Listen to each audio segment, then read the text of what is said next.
Hi guys and welcome back to my channel. Today I am here with the introduction for my 2021 low buy. I am gonna do this very similar to how I did it last year, but before I jump into any of the rules for this year, if you're new here, please consider subscribing. I would love to have you in the family. But let's just start talking about my low buy for 2021.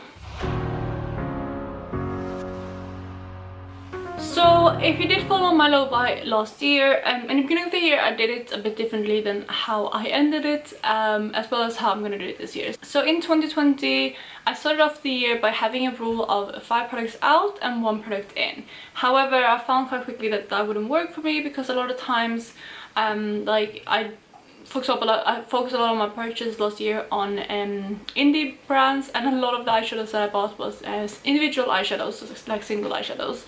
And one of those counted as 5 products, whereas like a palette with 30 shades would still count as 1 product and 5 products out. So I just found that that wasn't really a method that worked for me. So what I ended up doing kind of mid through last year was implementing more of a budget, which is what I'm going to do this year as well. So last year I had a budget of £50 every single month, and if I didn't use up those £50 they rolled over to next month and so on. So that is how I structured my project last year, and like I said, it's going to be very similar this year. However, I have allowed myself to have slightly more money to play with this year because I'm now back working, so I do have more kind of disposable income to use.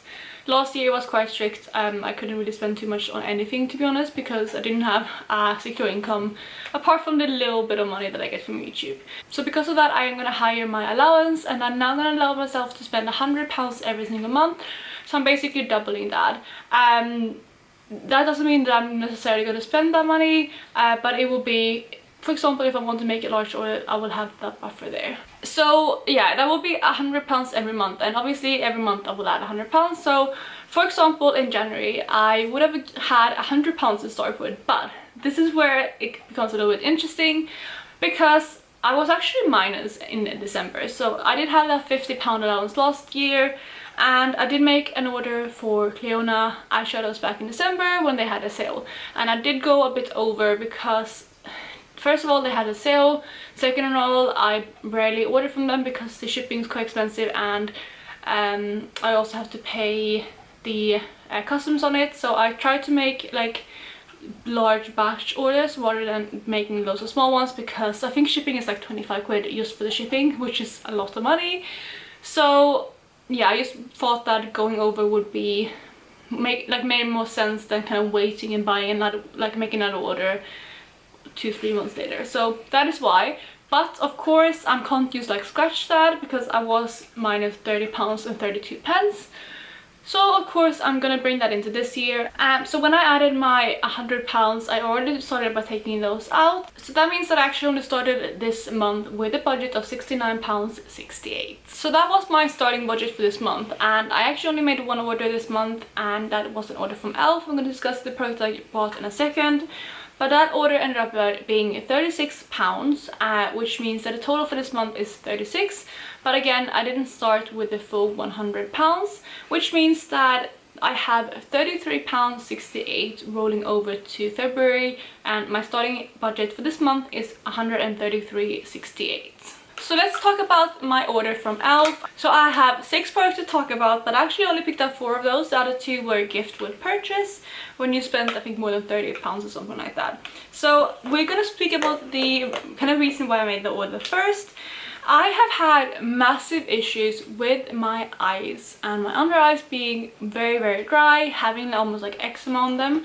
So I was looking for a concealer that would look better with really dry under eyes. I have now found like better, more hydrating creams that I use, so it's much improved. But I had that as a really big issue back in January and also in December. So that's kind of why I started looking at hydrating concealers, and I came across this one from e.l.f. and I decided to try it out because it's very affordable as well, and you probably already know which one I'm talking about, and that is the e.l.f. Hydrating Caramel Concealer, and I picked it up in 2 shades because I actually wasn't sure which shade to get which one would suit me. So I picked it up in the shade Fair Warm, which is the lighter one, and the shade Light Sand, which is the slightly darker one. So these are the 2 concealers, and you can see the shade difference there. and I have been loving this concealer. I have been using the shade Fair Warm like every single day, and it's perfect for me. I can already see like a bit of a dent in it. You can probably see it up there compared to like this one, which is completely full. And I really like it. It's a beautiful concealer, and it like goes really well under my eyes, especially with my dry under eyes, and I feel like it doesn't crease, it doesn't wear off.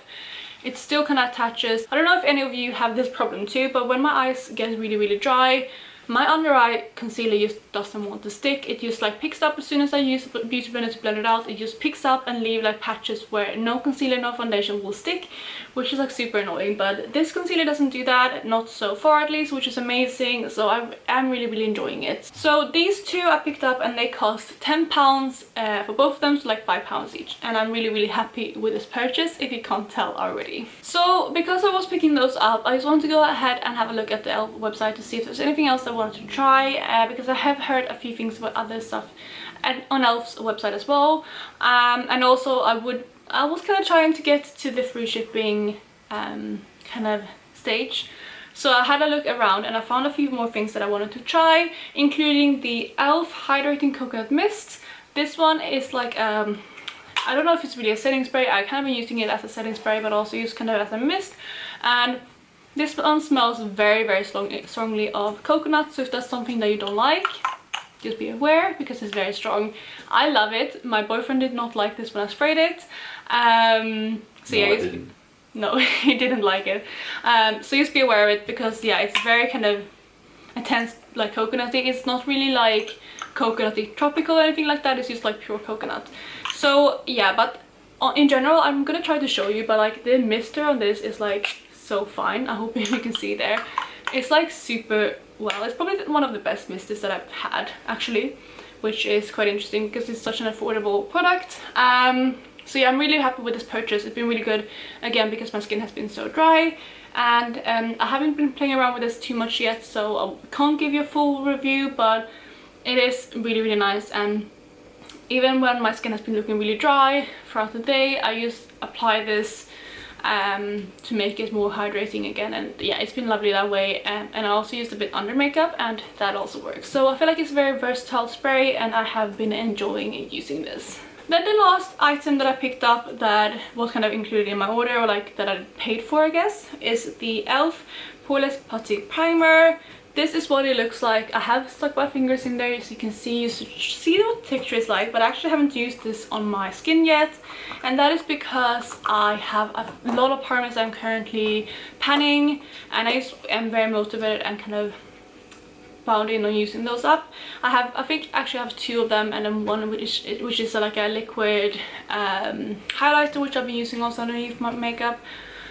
So I feel like when I get one of the primers out, I might actually try this one out, but for now I have those which I jump in between, so I haven't gotten around to trying this yet. But it seems like a really good primer, and a lot of people have been raving about this, so I'm very excited to try this when I can finally get around to doing it. And both the mist and the Poreless Putty Primer retail for £8 each, so yeah, that's £16 for these two. So when I looked at my list to see the price, I just realized that I missed bringing in a product, so I just went to get that. And this is the last product I actually paid for, so I did pay for one more product, and then the last two products are gift for purchases. But this one is the e.l.f. Hydrating Primer Serum. It is another one that I haven't tried yet, but it is very kind of nice, and more, like I said, it is a color serum primer, and I feel like that is what it is. It's not oily, it's not like watery, it's just like a really nice like serum feeling. Like I said, I haven't tried it out yet, so I can't kind of speak about how it works with longevity or anything like that, but I have tried it out on my hand, and I think it's well on my skin but not under makeup, and it feels really lovely and hydrating. So I'm excited to try this one as well, but I haven't played around with it too much yet to give any review on it. And this one retailed for £10 as well, giving the total of £36. So like I mentioned before, I think if you spend over 30 quid, you got free shipping as well as 2 free products like that you can pick out from, I think, 5 different products. So I decided to go with these two right here. So the first product that I got as a gift was the e.l.f. Jelly Pop Juicy Gloss in the shade Apricot Pop. So this one is like you can see it's orangey kind of gloss, but as you can see it comes out quite sheer on the swatch. This one smells so good. Like, it smells like watermelon sweeties, and yeah, it's amazing. I really like this. I just picked this up because it was one of the options. I think the other 3 options weren't really things that I was interested in, so that's why I picked this one up. But I'm really excited to have it. I think it's going to be nice, really nice, like just gloss, I guess, to have in my bag if I want to try and transform my lipstick, or if I just want to pop something on my lips. So yeah, I'm really excited to have this, but I haven't actually played around with it yet. And then the final 3 product was one that I was actually quite excited to try. This one is the e.l.f. Sheer Matte Liquid Lipstick in the shade, where is it? It's there. Praline Petal. This one is another one, like I said, I am very excited to play around with. Icewatcher is right there. I think the tone of this is absolutely stunning. It's a very wearable shade, and I feel like usually Gift purchases are very bold or non-wearable shades because they're usually the ones that I want to get rid of. But this one is a beautiful color. It's like a mauve, kind of like a slightly deeper mauve. I love it. And these are very liquid lipsticks. They're not opaque. They don't seem to dry down like crusty like regular liquid lipstick. I feel like I would compare them maybe to the Colourpop blotted lips, although I haven't tried them, but just from swatches, just from what people said, I feel like that's what this is closest to. And I absolutely love how this looks. Again, I haven't played around with it on my lips yet because I am panning so many things at the moment, like lipsticks. So yeah, I just haven't got around to wearing this, but I am very excited to reach for this, hopefully in the next month. And that, you guys, was all of the products that I picked up over the last month. And like I mentioned before, for February we have a starting budget of £133.68. So I have a few things that I might want to pick up. I am really keen of picking up a certain palette from a certain Swedish influencer that is getting restocked with Kaleidos later this month. So that's something that I'm really keen on picking up. So I think that might be where some of my budget goes. But other than that, I'm not sure there's anything else that I'm too tempted of at the moment. I will hopefully also get my Cleona order, maybe not in February, but definitely on early March. So that is another thing that I'm very excited for. And overall, I'm really excited to be doing this low buy again. I feel like I love like numbers. I'm a numbers person, and I love stats and stuff, and I feel like this is a way that keeps me accountable, but also make it fun for me to keep track of all my purchases. Also, I just want to show you quickly, because now the sheer liquid lipstick has dried down, so you can see there that it's more of a sheer color. Like, it does stay pretty well, but it does smudge off a little bit, so it's not like opaque like a liquid lipstick, but it's really cool. But yeah, that is it for today, you guys. If you are enjoying this type of content, please let me know by giving this video a thumbs up, and also let me know if you're doing a low buy or no buy down below. And other than that, I hope you're having an amazing day, and I'll talk to you in my next video. Bye guys.